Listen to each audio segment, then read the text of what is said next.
आजको भिडियोमा तपाईलाई देखाउनेछु कसरी चाहिँ हामीले शेयर मार्केटमा इन्भेस्टमेन्ट गर्न सक्छौं र म चाहिँ यहाँ अहिले फिलहाल आफ्नो ड्याशबोर्डमा छु आफ्नो अकाउन्टको ड्याशबोर्ड यो चाहिँ मैले अपस्टक्स भन्ने एउटा प्लेटफर्म खोलिरहेको छु ओपन गरिरहेको छु यहाँ चाहिँ आफूले एउटा अकाउन्ट खोल्नुपर्छ पहिला शेयर मार्केटमा इन्भेस्टमेन्ट गर्नुको लागि चाहिँ एउटा ब्रोकरको अकाउन्ट हुनुपर्छ त्यसको लागि चाहिँ म चाहिँ यो अपस्टक्स चलाउँदैछु अरु पनि हुन्छ अपस्टक्स भयो एउटा एन्जल वान पनि छ अर्को त्यहाँदेखिको पेटीएम मनी यिनीहरू पनि छ अरु पनि प्लेटफर्महरु त्यसबाट पनि तपाईहरुले आफ्नो अकाउन्ट खोलेर इन्भेस्टमेन्ट गर्न सक्नुहुनेछ शेयर मार्केटमा तर म चाहिँ अपस्टक्स चलाउँछु किन भन्दाखेरि चाहिँ यो काफी फ्री छ कतिवटाले चाहिँ जस्तै जेरोदाहरु पनि छ त्यो प्लेटफर्महरु जुनबाट चाहिँ हामीले अकाउन्ट खोलेर त्यसबाट हामीले शेयर मार्केटमा इन्भेस्टमेन्ट गर्न सक्छौं तर के छ भन्दाखेरि चाहिँ जेरोदाहरुले चाहिँ अकाउन्ट खोल्नुको पैसा माग्छ एन्जल वान तिर पनि कति जग्गा फिजहरु लाग्छ त्यही कारणले चाहिँ यो चाहिँ फ्रीको हो त्यही कारणले चाहिँ फ्री पनि हो अनि निकै सजिलो पनि छ युजर फ्रेन्डली युजर फ्रेन्डली पनि छ एकदमै सजिलो छ चलाउन त म सबैलाई यही रिकमेन्ड गर्छु जो बिगिनर छ स्टार्टिङ गर्दैछ उनीहरुलाई अनि त्यसको यो अपस्टक्सको लिंक मैले यो भिडियो डिस्क्रिप्सनमा दिएको छु र त्यस लिंकमा क्लिक गरेर तपाईहरुले पनि यस्तो अकाउन्ट खोल्न सक्नुहुन्छ अनि खोलेर चाहिँ तपाईहरु यहाँ आउनुहुन्छ माइ लिस्टमा थिच्नुहोस् अनि यहाँ नि चाहिँ तपाईहरु देख्न सक्नुहुन्छ जतिवटा कम्पनीहरु छ तिनीहरुको शेयरको लिस्टिंग्स तपाईहरुले यहाँ देख्छ जस्तै कि फर्स्टमा छ रिलायन्स सेकेन्डमा छ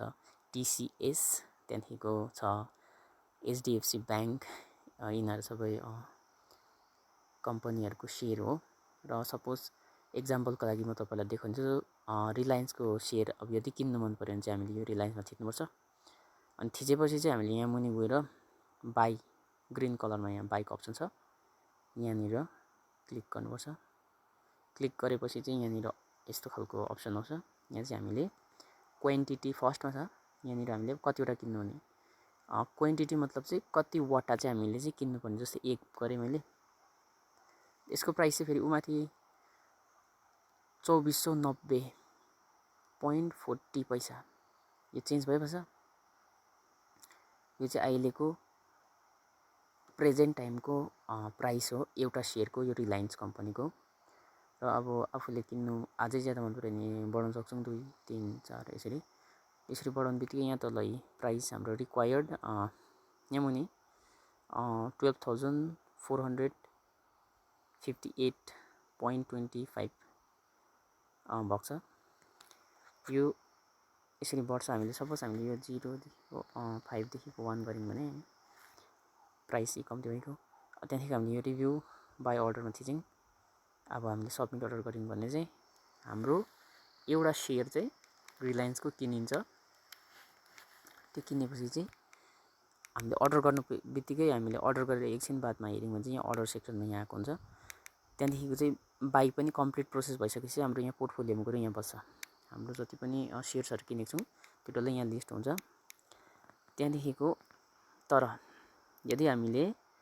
किन्न चाहन्छौं भने चाहिँ सबैभन्दा पहिला चाहिँ हामीले आफ्नो यहाँ फन्ड सेक्सनमा आएर यहाँ अकाउन्टमा थिच्नुपर्छ यहाँ तल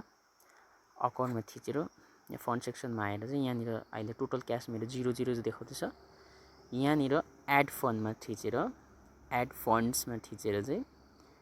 एड फन्ड्समा थिचे मैले यहाँ गएर अमाउन्ट हालेपछि चाहिँ यहाँ देखिको चाहिँ हामीले सारै ज्यादा अमाउन्ट हालेको रहेछ मैले सपोज मान्दिउँ 50,000 हाले यसो गरे भने चाहिँ यहाँबाट चाहिँ हामीले पहिला आफ्नो बैंक अकाउन्टबाट यहाँ निर वालेटमा हाल्नुपर्छ पहिला पैसा त्यहाँदेखि मात्रै हामीले कुनै पनि शेयरहरु किन्न सक्छौं र यदि तपाईहरुलाई कुनै प्रकारको क्वेरीहरु छ मतलब केही प्रकारको नबुझेको कुराहरु अथवा केही सवालहरु क्वेशनहरु केही छ भने यो भिडियोमा कमेन्ट गर्नुहोस् अनि यसको सँग रिलेटेड अझै झन् ट्युटोरियलहरु एकदमै स्टेप बाइ स्टेप ट्युटोरियलहरु चाहियो भने पनि कमेन्ट गर्नुहोस् म भिडियो बनाउँछु तपाईहरुको लागि